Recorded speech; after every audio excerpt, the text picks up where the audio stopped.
Okay. Let me put another one. One more time. That was I messed it up. Oh, okay, no problem. Because sometimes too I mess it up, so it's a balance, man.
The camera on. Okay.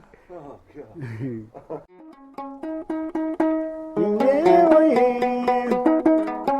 Jatta, Akonting, after full stop.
Ladies and gentlemen, my name is Laemouahuma Jatta from the Gambia, West Africa.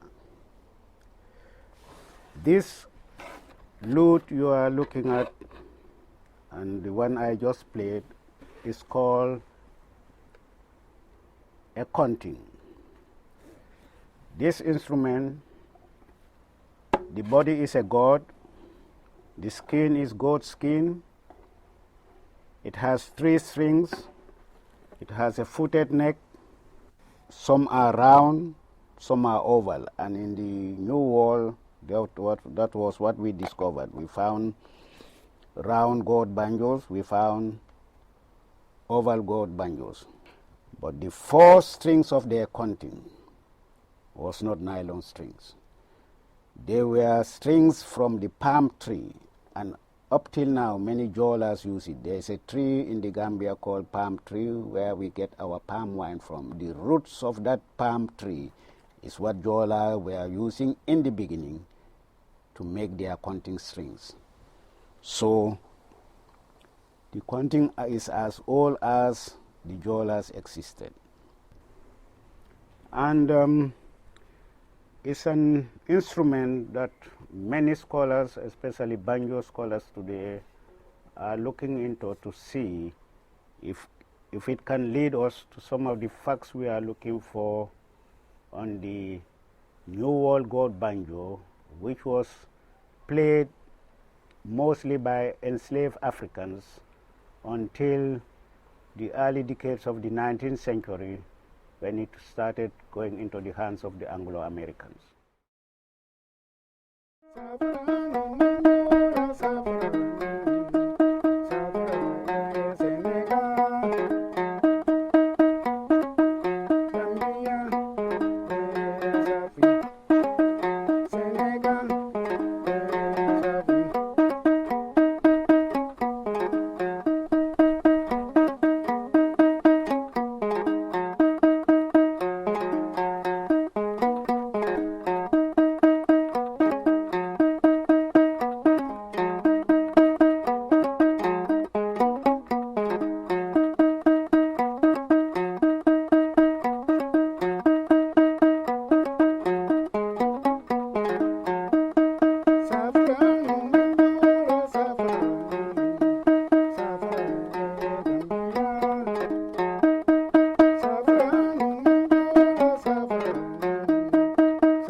For me, it is an instrument of heritage because it is one of the first artistic work of my ethnic group, the Jolas, in the Casamance region, the southern part of Senegal.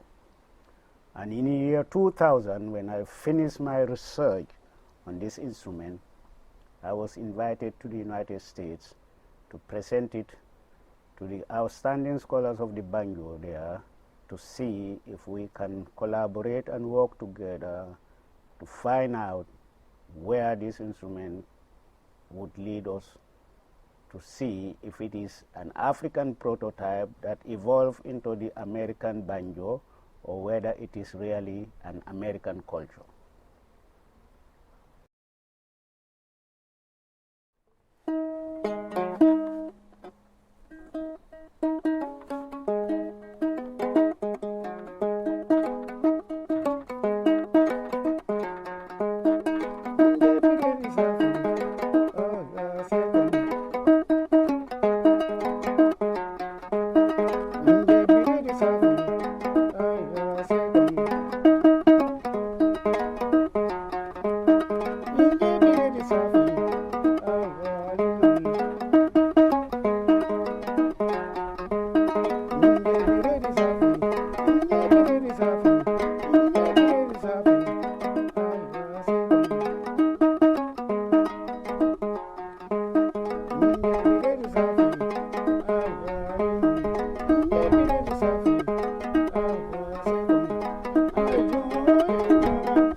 Yeah, since then, since when I presented it to the American banjo community, it started generating interest, and in the year 2006, we had the first Akonting Banjo Festival in the Gambia, in my village Mandinary, and there were a lot of American scholars who came, together with the African scholars who play the instrument, and we had a joint banjo accounting program.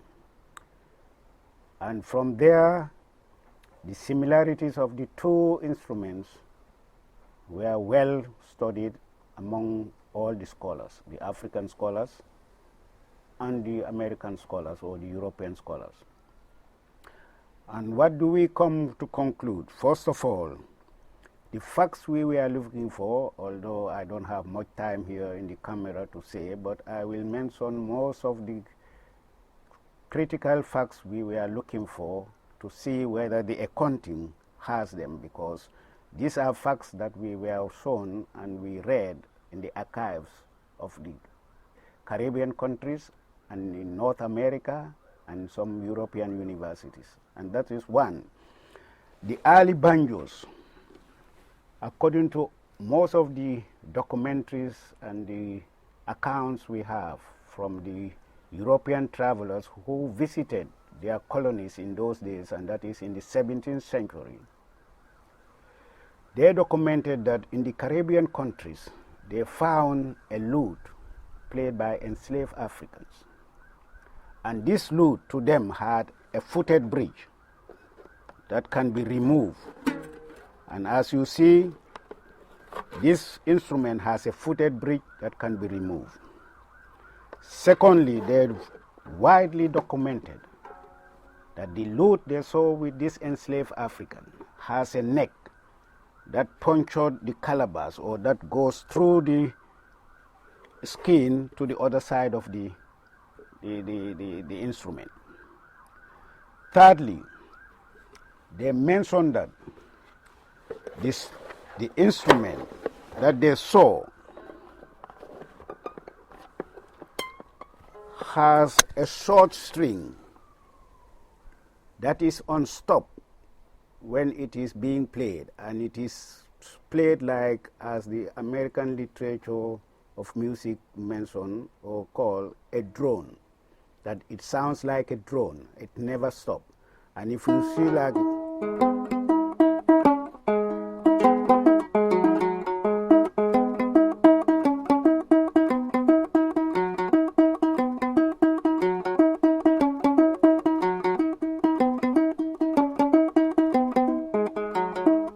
so this string, the short string as they mentioned in the New World Banjo, which was played on stop and open all the time, is exactly the same function it is showing in this instrument that was shown to the New World scholars in the year 2000.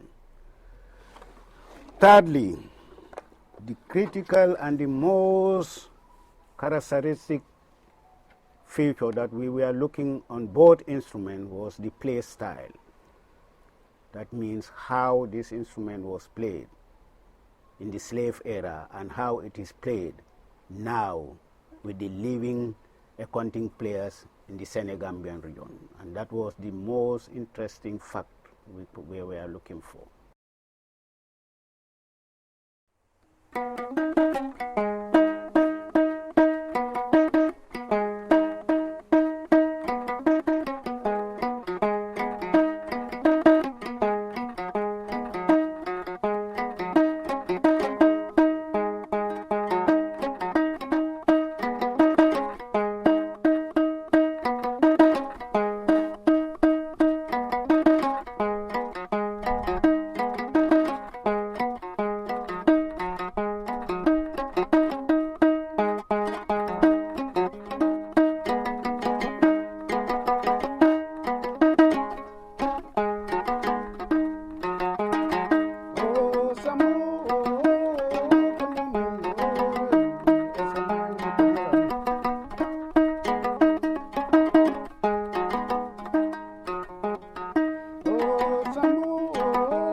When you read, if you are a banjo scholar, you will agree with me that the scholars we have today who mention how this instrument was played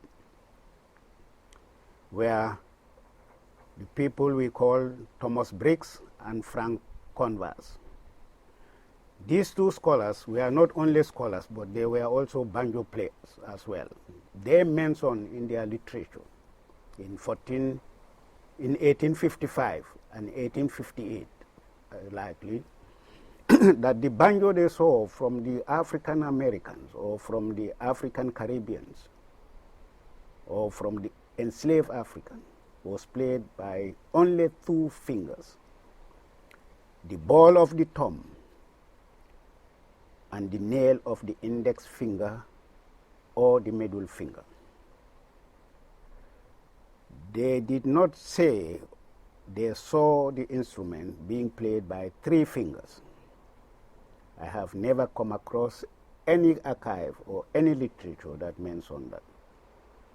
So, when we discovered the Akonting, that was exactly the same style we found the Jolas using. You use the ball of the thumb, which is this, to feel both the first and the second string, and the nail of the index finger or the third, the middle finger, to strike this long string.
Yeah, so in a nutshell, that is the whole research that I want to explain to you people in a very summarized form. But there are other facts that also support even the accounting. That is the call and response pattern of the instrument.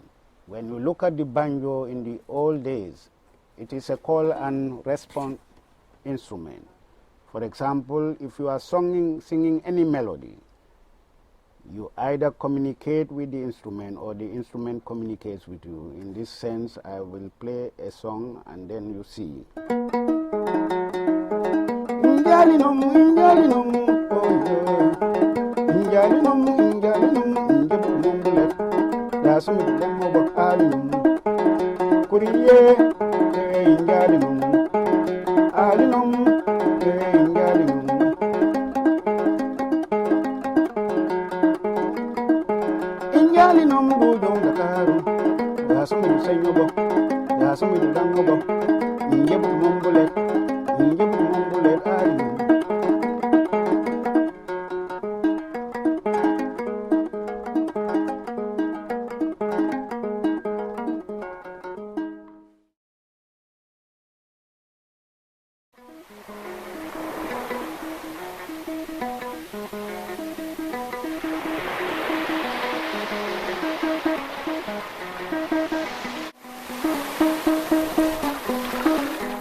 That's another point. Another thing that we discovered from this instrument, and what I'm talking about now is what you call the cultural context of the instrument with what the banjo had as a cultural context as well.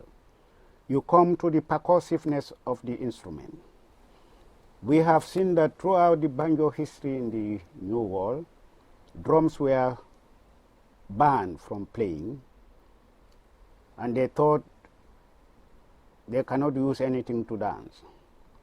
But with the Akonting, is so percussive enough to dance, so they turned to the Akonting and they could dance anything they want to dance with it, because the music is so percussive that you can dance it because it's rhythmic.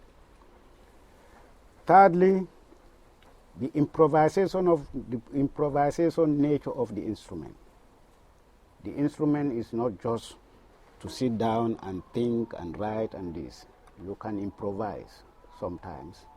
And in the banjo culture, this was the kind of music they improvise. Even the jazz. Jazz music, maybe now that the institutions have taken it as a formal academic subject, it is formalized in the sense that you have to really have a system. But in those days, and up till now in the African American community, jazz is not music that you arrange. It's just spontaneous. It's just improvisation. And this instrument is also known for that. It improvises. Another function that we have seen in this instrument that has existed in the Caribbean countries and the New World is the social nature of it. When this instrument is played anywhere in the Jola community, it attracts people. Within seconds, the whole community will come. In the banjo era, that was the same in the Caribbean countries. It was a kind of a social network.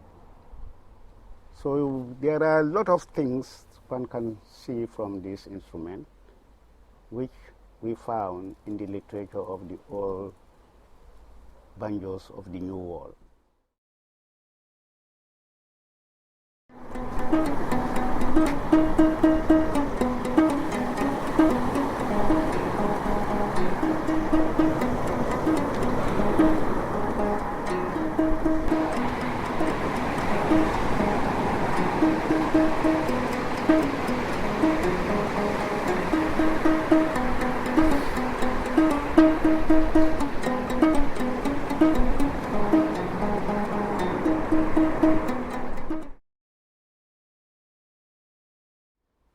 Yeah, when I went to really study this with my father after my desk research in the United States and in Europe, I sat with him to find out whether the instrument that I was born to see him play is the father of the banjo. He didn't know about the banjo, he never heard of the word. But when I started showing him some of the old pictures of the banjo, he told me, son, if I understand you properly, this instrument looks similar to our instrument. And he told me, I told him,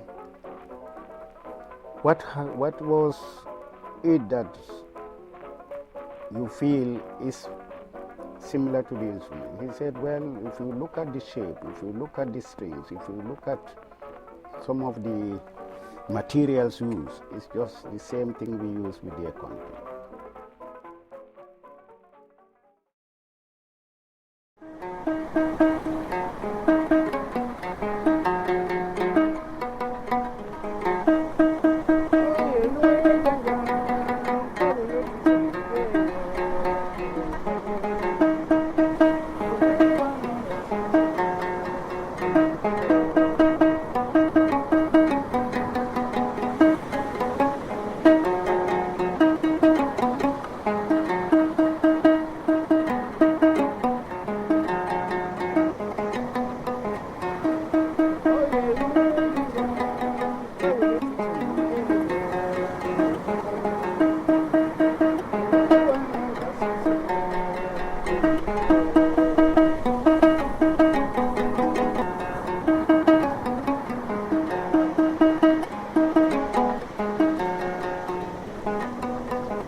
In year 2000, when my research was completed and I made my first presentation in Sweden with Vuxenskolan, an adult university that sponsored my research for almost 9 years, I was discovered by one of the greatest European banjo scholars called Ulf Jokfors, because he was in my presentation. When I finished my presentation and they cross-examined my work and everything, he went home, and within a week he called me over the telephone and said he has a ticket for me to visit the United States and present my work to the banjo scholars.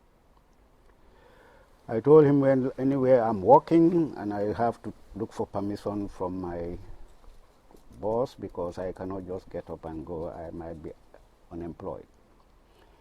When everything was finalized and we went, it was in Massachusetts, Boston, Massachusetts. Most of the renowned banjo scholars of the Americas, plus some from the European countries, came to attend the session. When it was my time to present my work, nobody has ever seen the Akonting, nobody has ever heard about me. It was the first time for most of these scholars to set eyes on me. After my presentation, I was rigorously interviewed and cross-examined and asked me to perform and prove all what I was talking practically, and I did with the Akonting and with the banjo. Well, when I came home, email started quitting my email address and also Ulf. And most of them, the first time of their writing to us was, the instrument is more than the truth they were looking for and is false.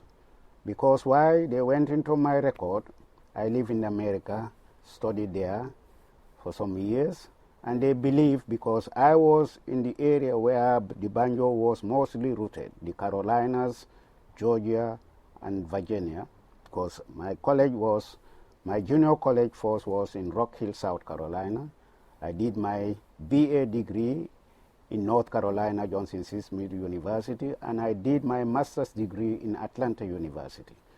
So with my sojourn in the States, in these areas where the banjo culture was deeply rooted, they concluded that I was so familiar with the culture of the banjo that I had to go home and do something to earn money and fool the world. I fabricated the instrument. But that did not disturb me because I knew a lie, according to my father, when I was telling him, he told me a lie never gets gray hair. It is only truth that gets gray hair. So be patient and let them just say what they want. But today, I am happy they have seen the evidence themselves. They came to Gambia, Senegal, and Guinea-Bissau, the three countries that have this instrument and that have Jola ethnic group. And they are now convinced, not all of them, but the majority now, convinced the Akonting is a major player in the banjo culture and cannot be neglected, even though there's still not a general consensus among us, the scholars, that it is the banjo. But for me, it's just a matter of time. It will come one day.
So in short, this is what I want to say. And anybody who wants to know more about this instrument, you can visit the Akonting Center in the Gambia, which was developed and directed by my effort and the effort of the folk musicians of the region, together with our Western collaborators, to come and see for reality not only how it is played, but the cultural sites where most of these people were captured during the slave era. They were captured in their shrines, they were captured in their bush farms, they were captured in their rice fields, they were captured in their bush bars like the palm wine bars. And when you come to Gambia and Casamance, the southern part of Senegal and Guinea-Bissau, you will be shocked to see all these shrines along the river Gambia, the river Casamance, and all these rice fields along these rivers, and they all point towards the Atlantic Ocean. And most of the slave masters, when they were looking for all these people, it was easy for them to be seen. So this is my summary of how this instrument means to the world of the banjo. And thank you.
But what's really make me believe that definitely the Akonting was involved in slavery was, I was born to hear from my parents and some Jola elders that there are certain areas in Gambia, in Casamance, Senegal, and in Guinea-Bissau that Jolas define as very dangerous areas and define them as devil areas.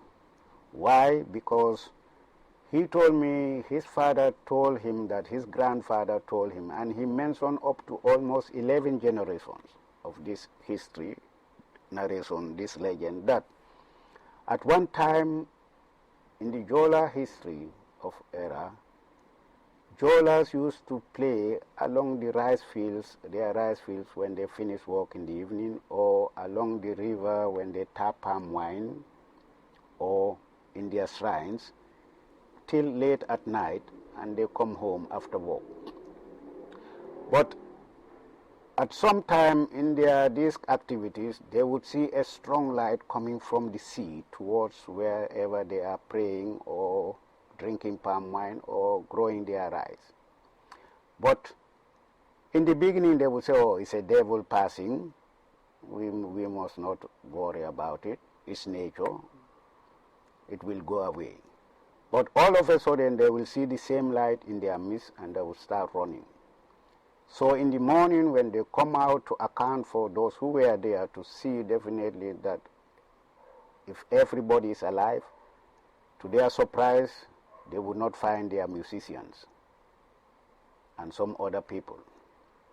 So when this thing happens, they would just say categorically, don't go to this area, or if you go there, don't stay there late at night because it's a devil area, and they mark it. I told him, how do you know that it's a devil? I asked him. He said, son, my father told me when the elders go to check in these areas, they would see a heavy footprint of something they have never seen. And to me, I associated that with these boots that they put on to avoid getting wet in their boats when they are coming out. So he said they would see a kind of a funny footprint that they cannot associate with any human being, because in those days Jolas don't put on shoes, so they associate that with the foot of the devil. So in that way they will show everybody that this is the foot of the devil, never come here again because you will be taken by the same devil. And that legend is still up till today. Some of the scholars that I went with, they interviewed the elders, they told them the same story. So this was how the Jola Akonting left the Jola shrines, the Jola rice fields, the Jola bars to the New World. To me, this is the theory I believe I'm working on now.